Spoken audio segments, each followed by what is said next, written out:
हरे कृष्णा। सभी वैष्णव भक्तों के चरणों में दंडवत प्रणाम।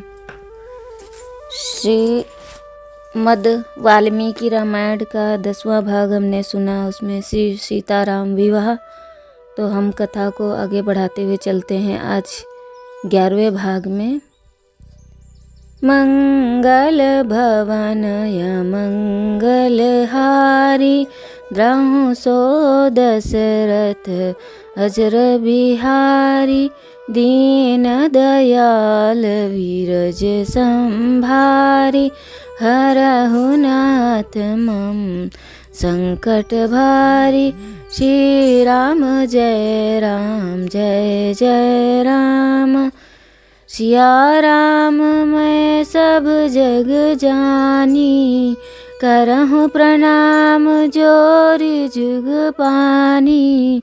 श्री राम जय राम श्री राम जय राम। हरे कृष्णा। तो वशिष्ठ ने राजा जनक के अनुज कुशध्वज की 2 पुत्रियों का विवाह भरत एवं शत्रुघ्न के साथ कराने का निवेदन किया। जनक इस प्रस्ताव से सहमत थे। समावर्तन संस्कार में महाराज दशरथ ने अपने प्रत्येक पुत्र के लिए ब्राह्मणों को 1-1 लाख गौवें दान की। तत्पश्चात विवाह के लिए निश्चित तिथि को विजय नामक शुभ मुहूर्त में वशिष्ठ जी ने महाराज जनक के पास आकर कहा, हे राजन, कौशल नरेश अपने 4 पुत्रों सहित बाहर उनकी प्रतीक्षा कर रहे हैं, जो कन्यादान करने वाले हैं। अब अविलंब ही विवाह संस्कार प्रारंभ कर देना चाहिए। फिर महाराज दशरथ अपने 4 पुत्रों सहित यज्ञ स्थल पर आए। इधर वशिष्ठ मुनि पुष्पों, चंदन के लेप, कुंडों में रखे पौधे, सुगंधित जल से भरे पात्रों, अन्य धूप, हल्दी आदि शुभ वस्तुओं से भी वेदी को सजाकर तैयार करने में लग गए। सब कुछ तैयार हो जाने के पश्चात वशिष्ठ ने हवन के लिए अग्नि प्रज्वलित की और आहुति देने लगे। वहां उपस्थित अन्य ब्राह्मण वैदिक मंत्रों का उच्चारण करने लगे।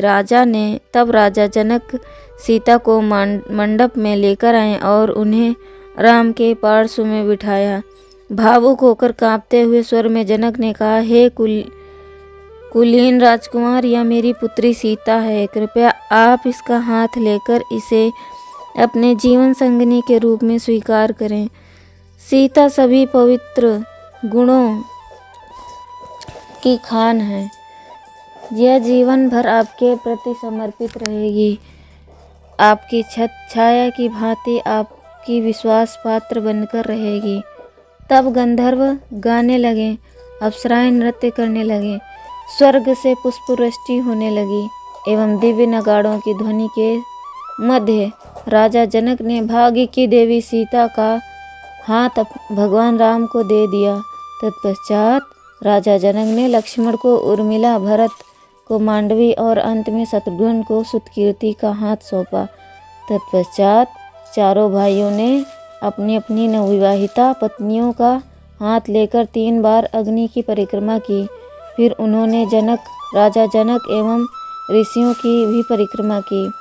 सीता को पाकर जो पूर्ण माधुर्य एवं सदाचार की साक्षात मूर्ति रूपा थी, राम को असीम संतोष एवं प्रसन्नता का अनुभव हुआ।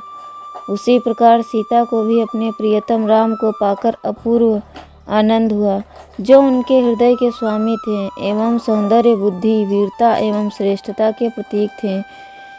सीता एवं राम प्रकृति, अवस्था, व्यवहार, सौंदर्य तथा रूप में समान रूप से दिव्य गुणों से संपन्न थे। इस प्रकार एक दूसरे को अपना हृदय समर्पित करके सीता एवं राम उसी प्रकार शोभायमान प्रतीत हो रहे थे, जिस प्रकार भगवान विष्णु अपनी दिव्य संगिनी लक्ष्मी के साथ होते हैं। भव्य विवाहोत्सव का आनंद आज भी सर्वत्र उठाया जाता है।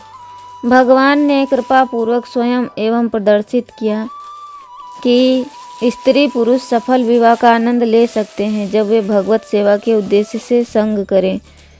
स्वर्ण एवं बिल्लियों की भांति मनुष्यों को संयोग मात्र यौन संतुष्टि के लिए नहीं होना चाहिए, क्योंकि पशुओं के पथ पर भय, पीड़ा एवं पुनर्जन्म विद्यमान है। अतएव प्रत्येक सभ्य समाज में शांति के लिए सर्वश्रेष्ठ समाजों में कृष्ण भावना भावी जीवन हेतु धार्मिक रीतियों के अनुसार सुखी विवाहित जीवन के लिए व्यवस्था की। नित्य पति पत्नी के रूप में राम एवं सीता का संबंध अपृथकरणीय है। भौतिकतावादी कभी कभी भगवान राम के बिना ही भाग्य की देवी की आराधना करना चाहते हैं और उन्हें पाना चाहते हैं, किंतु ऐसा कभी संभव नहीं है। राम के बिना सीता दुर्गा के स्वरूप में परिवर्तित हो जाती हैं। दुर्गा भौतिक शक्ति की मूर्ति स्वरूपा हैं और उनके आलिंगन का अर्थ है मृत्यु का आलिंगन। किंतु यदि हम भगवान राम या भगवान कृष्ण को प्रसन्न करने के लिए ध्यान करें तो भाग्य की देवी हम पर स्वतः प्रसन्न हो जाएंगी। पारिवारिक संबंधों सहित एक सफल जीवन का रहस्य भगवान पर केंद्रित जीवन तथा उनके सेवा करना ही हमारे प्रयासों का उद्देश्य होना चाहिए। दीपोत्सव समाप्त होने के पश्चात विवाह दल ने रात्रि को विश्राम किया। अगली सुबह विश्वामित्र मिथिला छोड़कर हिमालय के लिए चले गए। तत्पश्चात दिन में राजा दशरथ अपने चारों पुत्रों एवं उनकी पत्नियों सहित राजा जनक के द्वारा प्रचुर मात्रा में दिए गए दहेज को लेकर वहां से चल दिए। अयोध्या लौटते हुए महाराज दशरथ ने सिर पर मंडराते अनेक भयभीत पक्षियों के चीखने के अमंगल चिन्हों को देखा। उस समय उन्होंने मृग को बाईं ओर से दाहिनी ओर रास्ता पार करके जाने का मंगल संकेत पाया। आने वाली विपत्ति की शंका कर उन्होंने वशिष्ठ को इसका अर्थ समझाने के लिए निवेदन किया। ऋषि ने उत्तर दिया, चीखने वाले पंछी असंभावित आपत्ति का संकेत देते, किंतु बाएं से दाहिनी और मृग का जाना यह संकेत है कि इसमें कोई चिंता की बात नहीं। जिस समय पुरोहित एवं राजा दशरथ इस विषय पर चर्चा कर रहे थे, उसी समय पृथ्वी को हिला देने वाली एवं वृक्षों को गिराने वाली प्रचंड वायु चलने लगी। धूल उड़ाकर सभी दिशाओं को आवृत करने लगी। ऐसा अंधेरा छा गया, महाराज दशरथ, उनके पुत्र वशिष्ठ एवं अन्य ऋषियों को छोड़कर सभी भ्रमित होकर भयग्रस्त हो गए। अकस्मात प्रसिद्ध एवं पराक्रमी योद्धा परशुराम प्रकट हुए। उनके दाएं कंधे पर कुल्हाड़ी, बाएं कंधे पर धनुष था, हाथों में शक्तिशाली बाण था तथा केश जटा के रूप में बंधे हुए थे। ऋषि परशुराम ने 21 बार क्षत्रिय समुदाय का विनाश करने के पश्चात क्रोध का त्याग कर तपस्या करने की प्रतिज्ञा की थी। अतः उनके इस भयंकर रूप को देखकर सभी चकित हो गए। अकस्मात प्रसिद्धि एवं पराक्रमी योद्धा परशुराम प्रकट हुए। उनके दाएं कंधे पर कुल्हाड़ी थी, बाएं कंधे पर धनुष था, हाथों में शक्तिशाली बाण तथा केश जटा के रूप में बंधे हुए थे। ऋषि परशुराम ने 21 बार क्षत्रिय समुदाय विनाश करने के पश्चात क्रोध को त्याग तपस्या करने की प्रतिज्ञा की थी। उनके इस भयंकर रूप को देखकर सभी चकित थे। जब ऋषिगण उनके पुनः क्रोधित होने की बात को लेकर आश्चर्यचकित थे, तभी जमदग्नि के पुत्र परशुराम ने भगवान राम को संबोधित करते हुए कहा कि भगवान शिव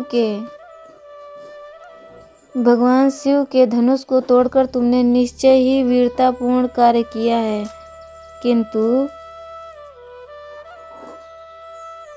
किंतु मैं उससे भी विशाल धनुष लेकर आया हूँ जो भगवान विष्णु का है। यदि स्वयं तुम एक महान वीर समझने वाले हो तो धनुष लो और इस प्रत्यंचा चढ़ाओ। यदि तुम इस बाण को इसकी पूरी लंबाई तक खींच पाओगे तो मैं तुम्हें योद्धा कहने योग्य समझूंगा। परशुराम की चुनौती सुनकर राजा दशरथ शोकाकुल हो उठे कि कहीं वे अपने पुत्र को खो न दें।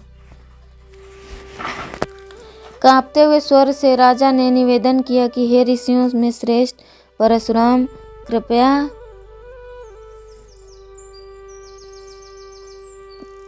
हे परशुराम, कृपया अपने क्रोध के आवेग को छोड़ दें। मैं युद्ध न करने की प्रतिज्ञा का आपको स्मरण करवाता हूँ। कश्यप को पृथ्वी सौंपकर आप महेंद्र पर्वत की पर तपस्या करने चले गए थे, किंतु परशुराम ने दशरथ की ओर ध्यान नहीं दिया और राम को संबोधित करके कहने लगे, भगवान शिव एवं भगवान विष्णु दोनों के ही धनुष विश्वकर्मा द्वारा बनाए गए हैं। इनमें से एक धनुष त्रिपुरासुर का वध करने के लिए हेतु शिव को दिया गया था। एक दिन जब भगवान शिव ने उस दैत्य का वध कर दिया, तब देवताओं ने उत्सुक होकर भगवान ब्रह्मा से जाकर पूछा, भगवान विष्णु एवं भगवान शिव में अधिक शक्तिशाली कौन है। उनकी शंका का समाधान करने के लिए भगवान ब्रह्मा ने उन दोनों के मध्य एक संघर्ष करवाने की व्यवस्था की। फलस्वरूप एक भीषण युद्ध छिड़ गया। युद्ध के दौरान भगवान विष्णु ने शिव के धनुष की डोरी काट दी एवं मात्र एक कोलाहलपूर्ण गर्जना द्वारा ही भगवान शिव की इंद्रियों को मूर्छित कर दिया। देवताओं ने किसी प्रार्थना पर युद्ध बंद कर दिया गया, जिससे किसी ने यह युद्ध देखा उसने यही निष्कर्ष निकाला कि भगवान विष्णु हर प्रकार से भगवान शिव से श्रेष्ठ हैं, किंतु भगवान शिव अपनी पराजय से क्षुब्ध थे और देवताओं के निर्णय से अपमानित हुए। विषादग्रस्त एवं खिन्न होकर उन्होंने इक्ष्वाकु वंश के राजा देवरात को यह धनुष दे दिया। भगवान विष्णु ने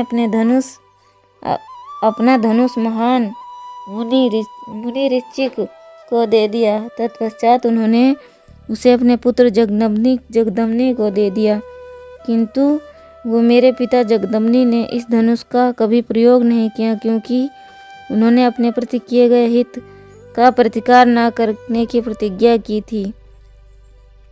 तत्पश्चात यह धनुष मुझे प्राप्त हुआ और कार्तवीय अर्जुन ने से अपने पिता के वध का प्रतिशोध लेने के लिए मैंने 21 बार क्षत्रियों का विनाश किया। तदुपरांत मैं पृथ्वी का एकमात्र शासक बन गया। मेरे द्वारा किए गए क्षत्रियों के वध का प्रायश्चित करवाने के लिए जब कश्यप ने मेरी ओर से महान यज्ञ संपादन किया, तब मैंने उन्हें यह पृथ्वी दान दे दी तथा महेंद्र पर्वत की ओर प्रस्थान किया। मैंने कठिन तपस्या के द्वारा महान धनुष नष्ट कर दिया। अब मैं तुम्हें ललकारने को विवश हो गया हूँ। यदि तुम अपने आप को एक महान पराक्रमी समझते हो तो यह धनुष लो, देखो तुम मेरे साथ युद्ध करने योग्य हो या नहीं। बिना कुछ बोले राम ने परशुराम की शर्त को स्वीकार कर ली। तत्पश्चात तुरंत ही धनुष एवं बाण उनके हाथ से छीन लिया, साथ ही साथ उनका तपोबल भी। आश्चर्यचकित परशुराम के समक्ष उन्होंने अत्यंत सरलता से धनुष पर प्रत्यंचा चढ़ाकर उसे पूरी लंबाई तक खींचा। तब राम ने कहा, चूंकि आप एक ब्राह्मण हैं और एवं विश्वामित्र से संबंधित हैं, अतः मैं आपका वध नहीं करूंगा। मेरा इस बाण को धारण करना व्यर्थ न जाए तथा आपकी शर्त का उचित प्रत्युत्तर दिया जा सके तो मैं इसका उपयोग आपके द्वारा कठिन तप के फलस्वरूप अर्जित स्वर्ग प्राप्ति की योग्यता को नष्ट करने में करूंगा। देवतागण एवं स्वर्ग लोगों में ऋषि आकाश में राम के द्वारा छोड़े जाने के दृश्य को देखने के लिए इकट्ठे हो गए। परशुराम पहले ही राम द्वारा निस्तेज किए जा चुके थे। भगवान की विस्फुटित नेत्रों से देखने की सिवाय और कुछ नहीं कर सकते। अंततः जब राम बाण को अपने कान तक खींचने लगे तब परशुराम मंद स्वर में बोले, जब मैंने कश्यप को यह पृथ्वी सौंपी तब उन्होंने मुझे यहाँ पुनः आकर रहने के लिए मना किया था, अतएव रात्रि होने के पूर्व मुझे यहाँ से जाना होगा। यद्यपि स्वर्ग तक जाने की योग्यता से मैं वंचित हूँ, किंतु कम से कम महेंद्र पर्वत पर वापस लौटने की आपकी अनुमति चाहता हूँ। ताकि मैं अपनी तपस्या जारी रख सकूं। हे राम, मैं समझ पाया हूँ कि आप स्वयं भगवान विष्णु हैं, अतः आपके हाथों पराजित होने पर मैं तनिक भी लज्जित नहीं हूँ। राम ने परशुराम के निवेदन को स्वीकार कर लिया और परशुराम की स्वर्ग प्राप्ति की योग्यता को नष्ट करने वाले शक्तिशाली बाण छोड़ा। उसके पश्चात परशुराम महेंद्र पर्वत को लौट आए। उनके जाते ही आकाश में पहले ही छाया हुआ घना अंधकार पूर्णतः छट गया। आकाश में देवता पूर्ण उत्साह के साथ भगवान राम का यशोगान करने लगे, उन पर सुगंधित फूलों की वर्षा करने लगे। तब भगवान राम ने भगवान विष्णु का धनुष वरुण को दे दिया। फिर उनके दल ने प्रस्थान किया। घर पहुंचकर राजा दशरथ के चारों पुत्र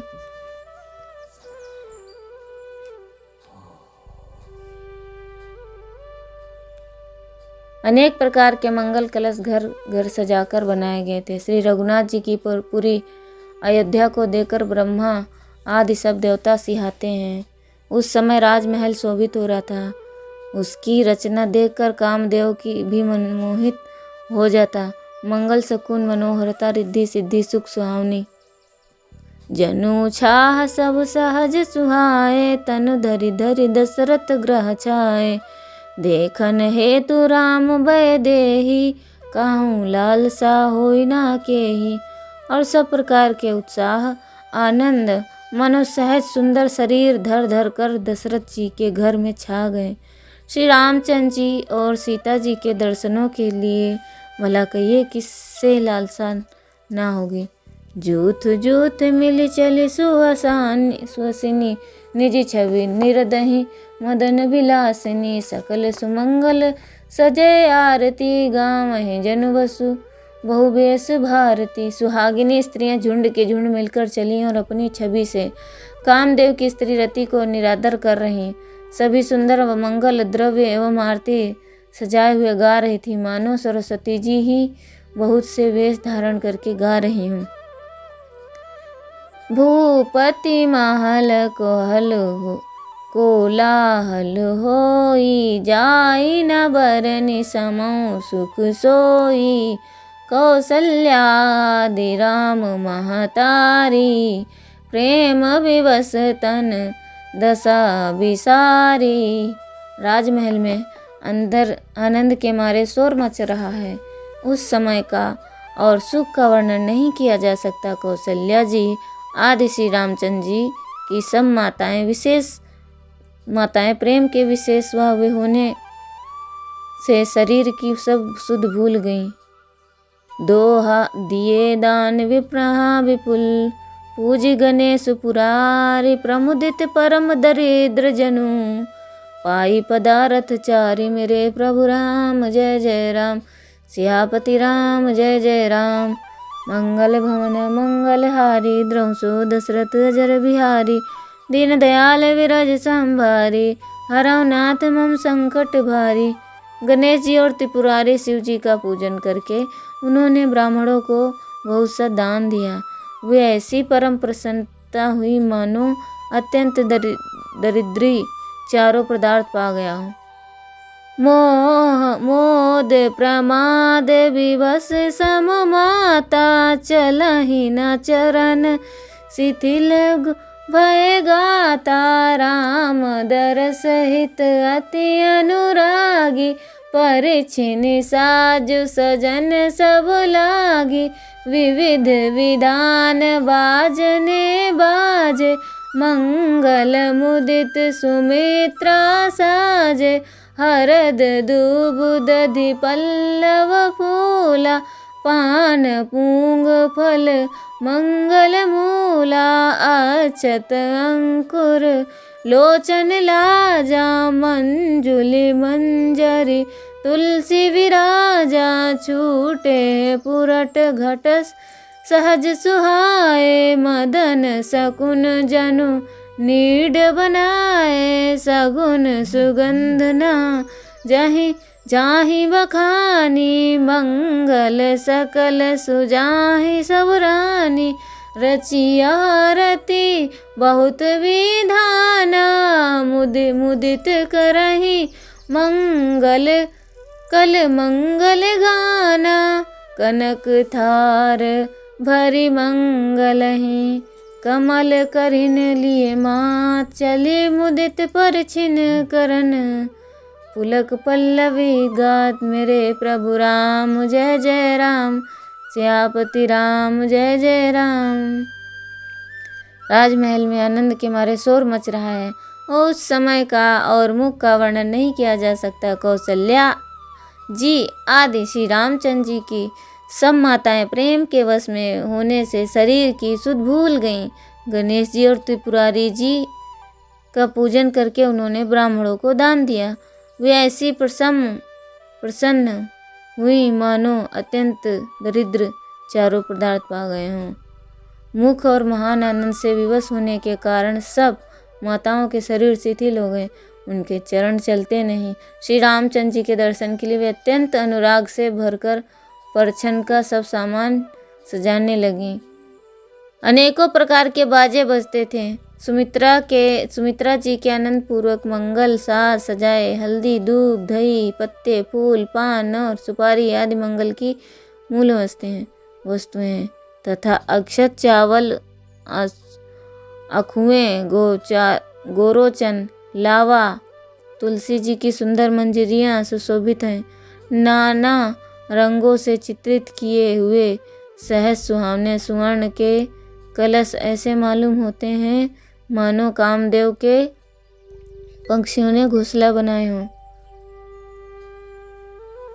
शकुन की सुगंधित वस्तुएं बखानी नहीं जा सकती। सब रानियां संपूर्ण मंगल साज सज रही हैं। बहुत प्रकार की आरती बनाकर वे आनंदित हुई सुंदर मंगल गान कर रही हैं।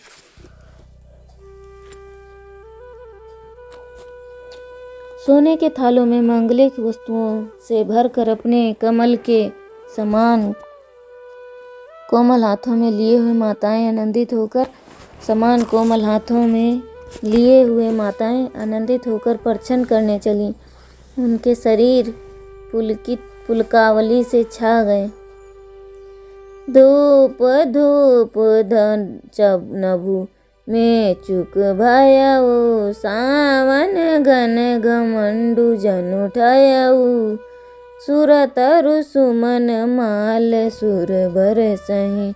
मनहु बालक अवली चलु मनु करहि। मंजुल मणिमय बंध निवार। मनहु कपाक रिपु चापु सवार। प्रगटहि दूरहि अंटहि प्रभामिनी। चारु चपल जनु धमकहि दामिनी। सुंदर मणियों से बने बदनवार ऐसे मालूम होते हैं मानो इंद्रधनुष द्वारा सजाए हों। अटारियों पर सुंदर चपल स्त्रियां प्रकट होती हैं और छिप जाती हैं। आती जाती हैं वे जान पड़ती हैं मानो बिजलियां चमक रही हों। नगाड़ों की ध्वनि मानो बादलों की घोर गर्जना। याचक गण पपीहे मेंढक और मोर ये देवता पवित्र सुगंध रूपी जल बरसा रहे हैं जिससे खेती के समान नगर के सब स्त्री पुरुष सुखी हो रहे हों। प्रवेश समय जानकर गुरु वशिष्ठ ने आज्ञा दी। सब रघुकुल मणि महाराज दशरथ जी ने शिव जी पार्वती और गणेश जी का स्मरण करके समाज सहित आनंदित होकर नगर में प्रवेश किया। हुई है सगुन बरसी सुमन सुरदुंदुभि बजाए। विविध बाधो नाचहि मुदित मंजुल मंगल गाए। सियावर राम जय जय राम। शकुन हो रहे हैं, देवता दुंदुभि बजाकर फूल बरसा रहे हैं। देवताओं की स्त्रियां आनंदित होकर सुंदर मंगल गीत गाकर नाच रही।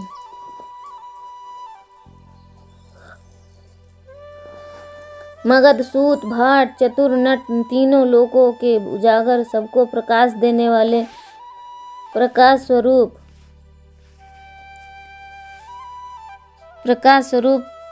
श्री रामचंद्र जी का यश गा रहे हैं। जय ध्वनि तथा वेद की निर्मल श्रेष्ठ वाणी मंगल से सनी हुई दसों दिशाओं में सुनाई पड़ रही हैं। बहुत से बाजे बजने लगे। आकाश में देवता और नगर में लोग सब प्रेम में मगन हैं। बाराती ऐसे बने ठने हैं कि उनका वर्णन नहीं हो सकता। परम आनंदित हैं, सुख उनके मन में समाता नहीं। तब अयोध्या वासियों ने राजा को जोहार वंदना की। रामचंद्र जी को देखते ही वे सुखी हो गए। सब मड़ियों और वस्त्र निछावर कर रहे वे नेत्रों से प्रेमाश्रुओं का जल भर गया और शरीर पुलकित हो गया।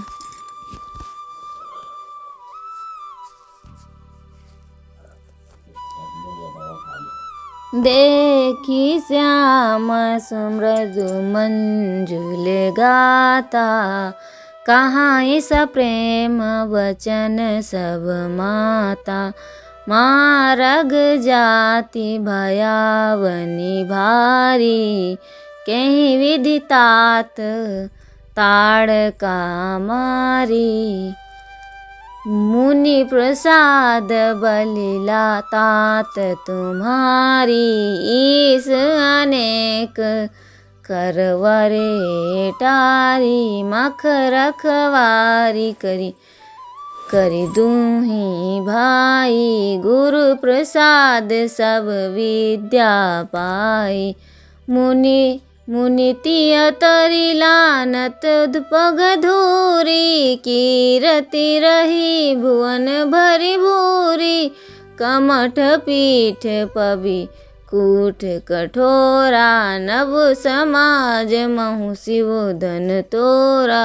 विश्व विजय जसु जानकी पाए, आए भवन ब्याहे सब भाई। सकल मानुष करम तुम्हारे, केवल कौशिक कृपा सुधारे। आज सुफल जग जन्म हमारा, देखी तात विधु बदन तुम्हारा। जे दिन गए तुम्हें बिनु देखे, ते विरंच जनि परहि लेखे। राम प्रतोषी मातु सब कहीं विनीत बरबैन, सुमिर शंभु गुरु विप्रपद, किए नीद बसनैन। मेरे प्रभु राम जय जय राम, सियापति राम जय जय राम। मंगल भवन या मंगल हारी, द्रहु सो दशरथ अजर बिहारी। दीन दयाल विरज संभारी, हरहु नाथ मम संकट भारी। श्री राम जय राम जय जय राम, श्री राम जय राम जय जय राम, श्री राम जय राम जय जय राम।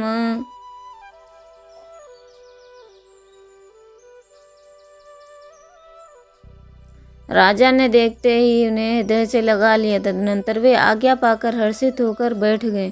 श्री रामचंद्र जी के दर्शन कर और नेत्रों के लाभ की बस यही सीमा है, ऐसा अनुमान कर सभी सभा शीतल हो गई, अर्थात सबके तीनों प्रकार के ताप सदा के लिए मिट गए।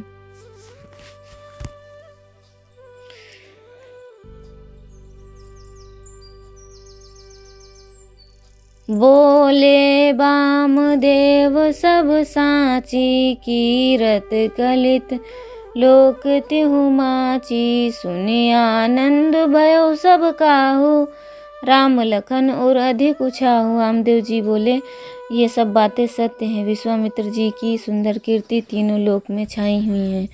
यह सुनकर सब किसी को आनंद हुआ। श्री राम लक्ष्मण के हृदय में अधिक उत्साह हुआ।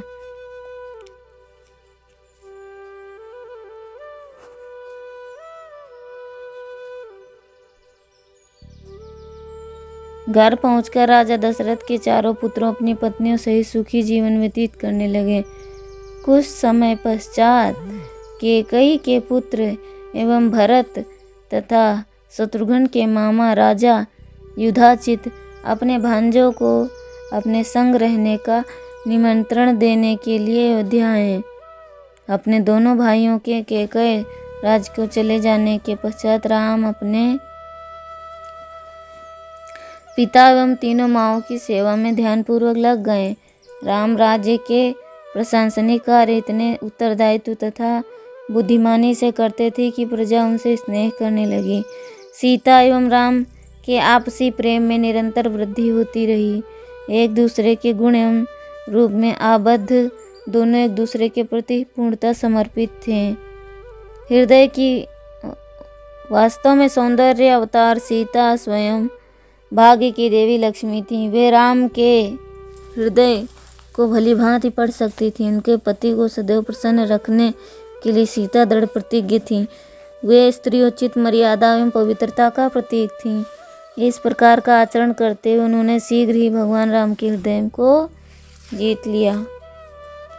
मंगल भवन या मंगल हारी, द्रौसो दशरथ जर बिहारी। सिया राम मैं सब जग जानी, करहूँ प्रणाम जोरी जुग पानी। हरे कृष्णा।